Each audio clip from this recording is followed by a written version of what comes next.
of South Armagh, the making of a shadow commander. Thomas "Slab" Murphy was not born a legend. He was forged in the fire of South Armagh, a place known by British soldiers as Bandit country. This was not merely a nickname, it was a reality. Here every hedge, every laneway, every seemingly tranquil farmhouse could conceal a threat.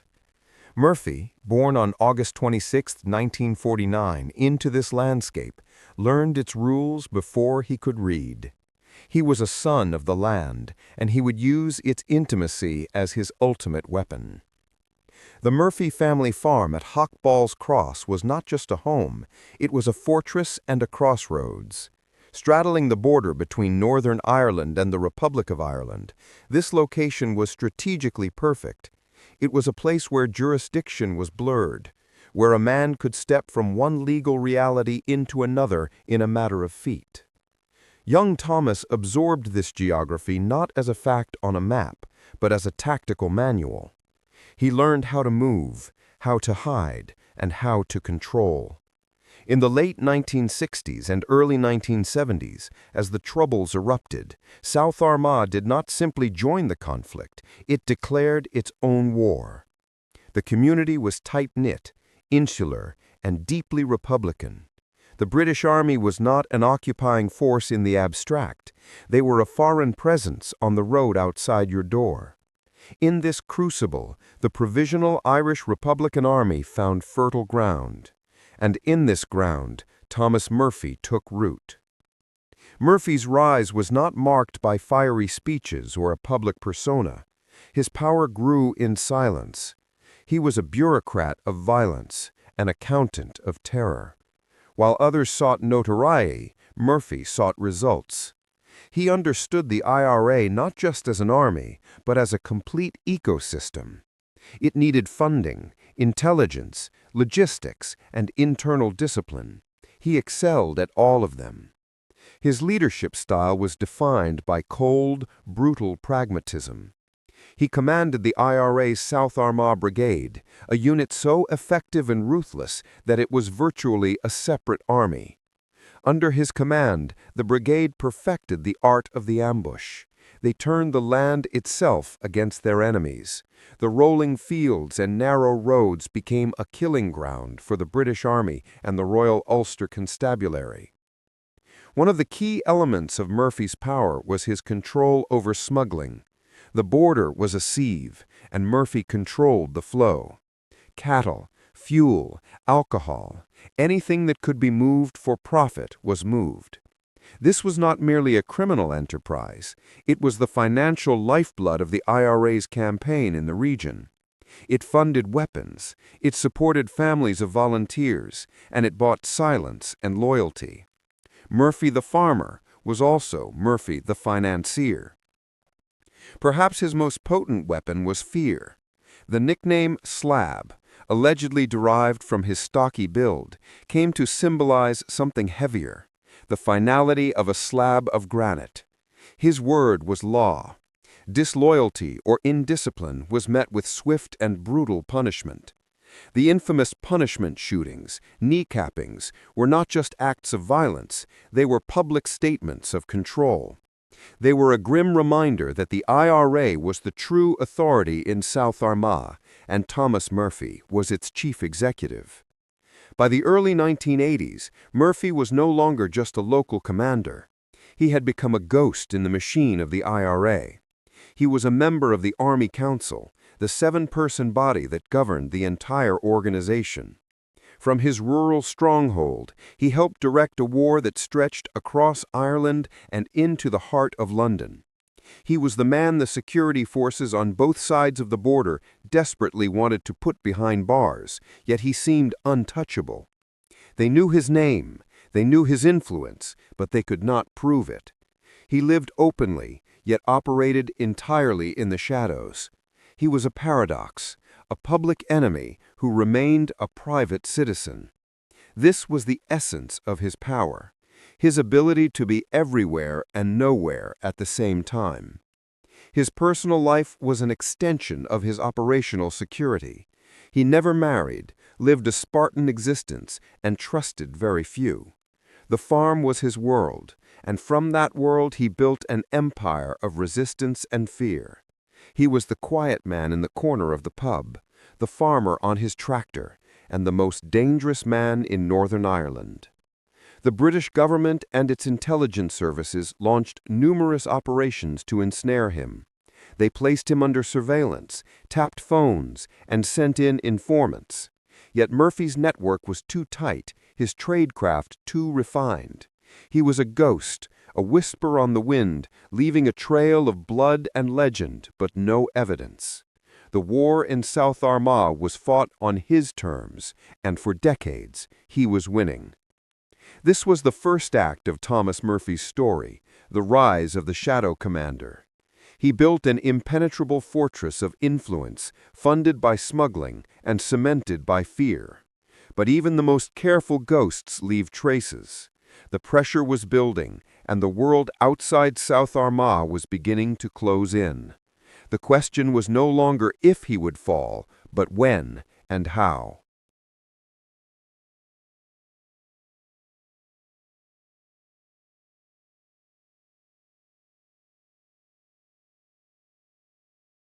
The Invisible Hand: Command, Control, and the Engineering of Fear. Thomas Murphy did not lead from the front with a rifle in his hand. His battlefield was not a street corner or a field.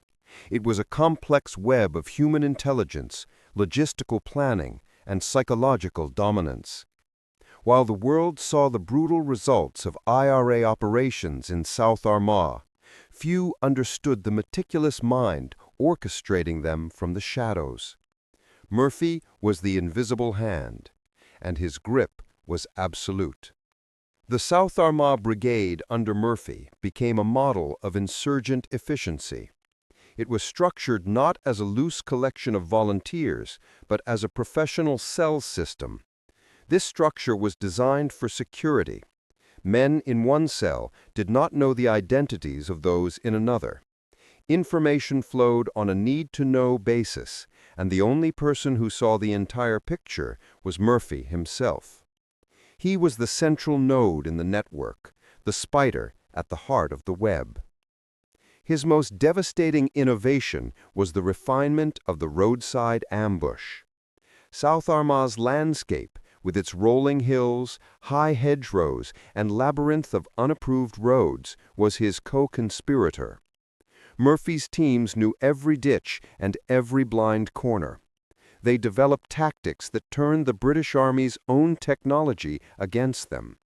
They monitored military communications and learned their patrol patterns.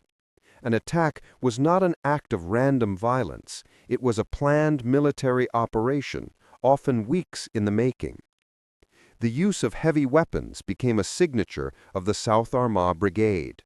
Under Murphy's command, the brigade deployed massive bombs, often containing hundreds or even thousands of pounds of explosives. These were not merely intended to kill the soldiers in a single vehicle. They were designed to destroy armored personnel carriers, to send a psychological shock wave through the entire British establishment, and to demonstrate the IRA's technical prowess. The attack at Narrow Water, while occurring before his sole command, was a grim precursor to the kind of devastating force Murphy's unit could unleash. But Murphy's empire was not built on violence alone. It was funded by a vast and sophisticated smuggling operation that he controlled with the same precision he applied to military planning. The border was his golden goose. He ran smuggling rackets on an industrial scale: cattle, diesel, and later, through connections, cigarettes and alcohol. This was not petty crime. It was a multi-million-pound enterprise. The money served multiple purposes. Primarily, it purchased weapons and explosives from international sources, including Libya. It also functioned as a social welfare system, providing for families of imprisoned IRA members. This created a cycle of dependency and loyalty. The community relied on the IRA, and the IRA was, in South Armagh, synonymous with Thomas Murphy. To cross him was not just to defy an organization, it was to risk economic and social ostracization, followed by violent retribution. Internal discipline was the glue that held his authority together.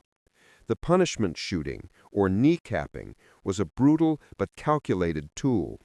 It was rarely fatal, but always life-altering. It served as a graphic warning to others. Dissent, drunkenness, or indiscretion would be met with a bullet to the limb. More serious offenses, like alleged informing, were punished by death. The bodies of those deemed traitors were sometimes never found, disappearing into the boggy terrain of the borderlands. This practice, known as the disappeared, created a silence so profound it was deafening. Despite being one of the most wanted men in the United Kingdom, Murphy lived a strangely public life. He could be seen attending Gaelic Athletic Association matches, a pillar of the local community. This duality was his armor. He was a respectable farmer, deeply embedded in the social fabric, making it incredibly difficult for security forces to drive a wedge between him and the population that protected him. To them, he wasn't a terrorist, he was a defender, a local man fighting a foreign army. The British security forces were desperate to break his code of silence. They placed him under intense surveillance, launched numerous raids on his farm, and attempted to turn his associates. Yet Murphy's tradecraft was impeccable.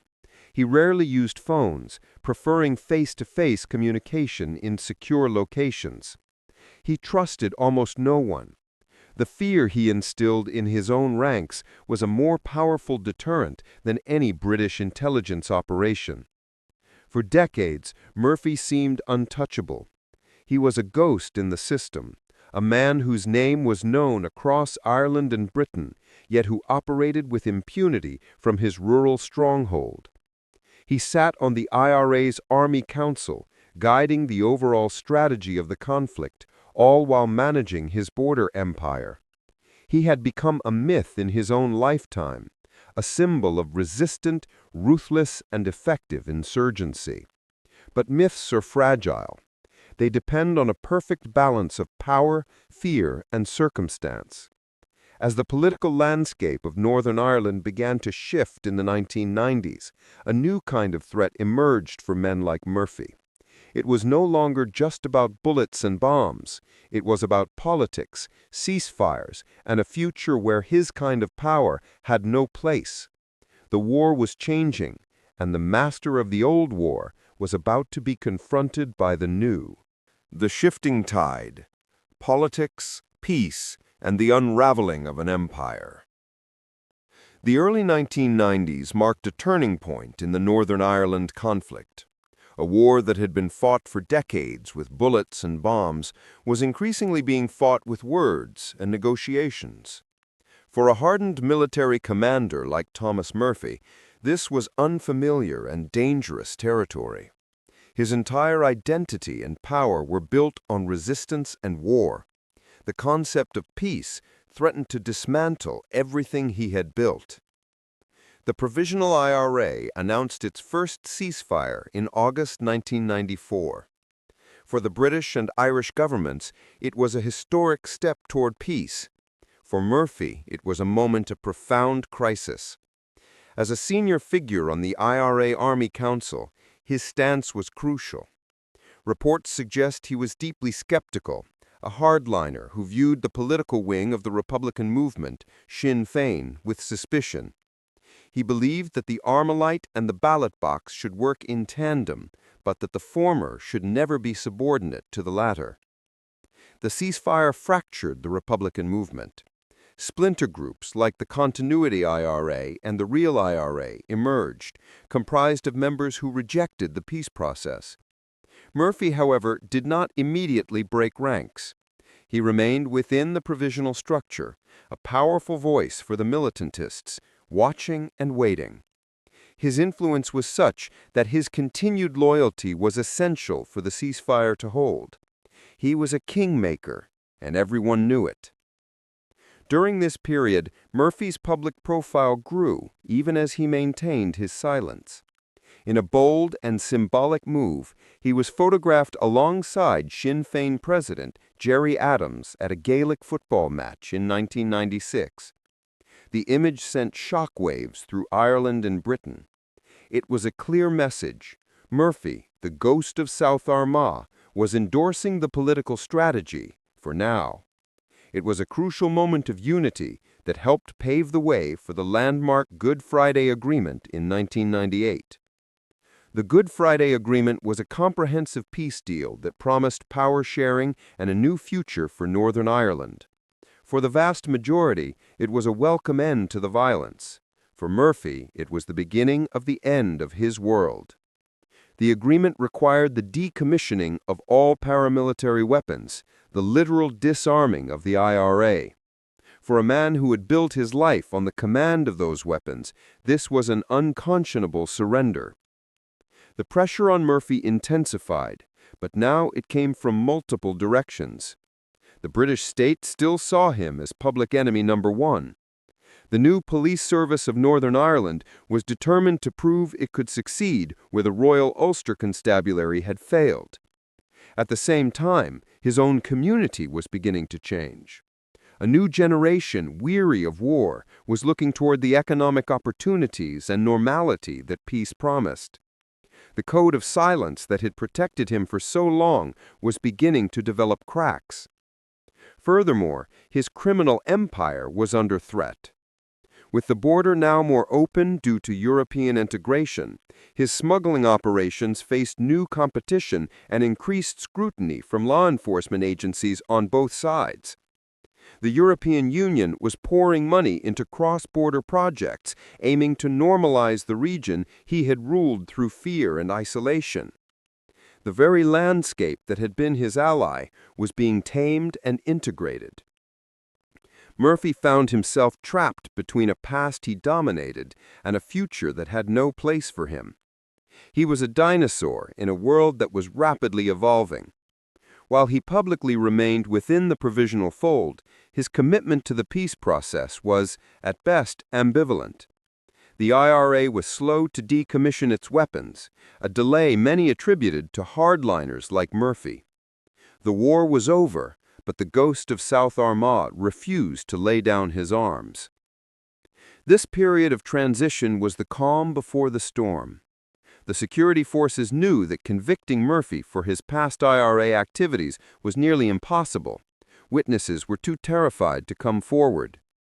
But they began to look for another way. If they could not get the terrorist, they would go after the businessman. If they could not prove murder, they would prove tax evasion. The net, once cast wide for a revolutionary, was now being drawn tight around a civilian. The fall, a conviction not for war, but for taxes. For over 3 decades, Thomas "Slab" Murphy had operated with impunity of a wartime commander. His name was synonymous with the IRA's most effective and feared brigade. He had overseen military operations, sanctioned punishments, and managed a multi-million-pound smuggling empire. Yet when the state finally secured his conviction in 2016, it was not for murder, terrorism, or any of the violent crimes that defined his legend. It was for failing to declare his income to the tax authorities. The charge was strikingly mundane, but the message was profound. The era of his invincibility was over. The case against Murphy was built not by counter-terrorism detectives, but by the Criminal Assets Bureau in Ireland and specialist units of the Police Service of Northern Ireland, PSNI. Their strategy represented a fundamental shift. They acknowledged that proving direct involvement in specific paramilitary acts was a near impossible task, given the wall of silence in South Armagh. Instead, they would attack the financial infrastructure that sustained his power. They would treat him not as a revolutionary, but as a criminal businessman. The investigation was painstaking and protracted. It focused on Murphy's financial activities between 1996 and 2004. During this period, he was running a substantial farming operation and allegedly his extensive smuggling enterprises. The authorities meticulously gathered evidence of his lifestyle and assets, contrasting them with his official financial declarations. They examined bank accounts, land purchases, and the financial trails of his cattle trading. Murphy's trial was held not in a juryless diplock court in Northern Ireland, designed for terrorist offences, but in the Republic of Ireland's non-jury Special Criminal Court. This court was established to handle cases where jury intimidation was a risk, a fitting venue for a man whose power was rooted in fear. The prosecution's case was simple. Murphy had lived as a man of substantial means while claiming to the tax authorities that he had no taxable income. He was accused of failing to furnish a return of income, profits, or gains, or the source of them. The evidence presented painted a picture of a man with significant financial activity. He had over 30,000 Irish punts, the currency before the euro, and later 300,000 euros in bank accounts. He owned a large tract of land and was actively involved in the cattle trade, yet for the years in question, he had filed no tax returns. His defense was that he was merely a caretaker for the lands, which were owned by his family, and that the money in the accounts was not his. The three-judge court did not believe him. In December 2015, they found him guilty on all 9 counts of tax evasion. The verdict was a seismic event. The man who had been a ghost, a specter haunting the border, had been made tangible by the cold, hard facts of finance. In February 2016, he was sentenced to 18 months in prison. The reaction to his conviction was divided, revealing the enduring schisms in Northern Ireland. For Unionists and many victims of IRA violence, it was a long overdue moment of justice, albeit a limited one. They saw it as the state finally laying a hand on a man who had orchestrated untold suffering. For many Republicans, it was a politically motivated vendetta, a way to criminalize a figure who had fought against British rule. They portrayed him as a political prisoner, a victim of a system still hostile to Irish republicanism. His imprisonment was symbolic more than punitive. An 18-month sentence for a man in his late 60s was not a devastating blow in itself, but its meaning was crushing. It demonstrated that the state's new patient and bureaucratic methods could succeed where decades of military and intelligence operations had failed. The myth of Slab Murphy, the untouchable chieftain of Bandit country, was shattered. He was no longer a ghost. He was prisoner number XXXX. His release from prison in August 2017 did not mark a return to power. The world he emerged into was not the one he had left. The IRA had long since decommissioned its weapons and stood down. His political influence within the Republican movement had waned. The criminal landscape had changed, with new, purely profit-driven gangs operating in the border area. Thomas Murphy was now a historical figure, a relic of a bitter and bygone war. The state had won not by defeating him on the battlefield, but by outlasting him and changing the rules of the game. His conviction for tax evasion was the ultimate demonstration that the conflict had transitioned from a paramilitary struggle to a matter of law and order. For Murphy, it was a deeply humiliating end, not a martyr's death, but a convict's sentence. The legacy. The man, the myth, and the unanswered questions. Thomas Slab Murphy was released from prison in 2017, a free man, but a diminished figure. The farmer returned to his land in South Armagh, but the world around him had irrevocably changed. The legacy he left behind is not a simple one. It is a complex tapestry of fear, respect, notoriety, and infamy, viewed through starkly different lenses depending on who is telling the story. To understand Murphy is to understand the enduring complexities of the Troubles themselves. The Republican icon and the community man. Within hardline Republican circles, Murphy remains a symbol of unwavering commitment and effective resistance.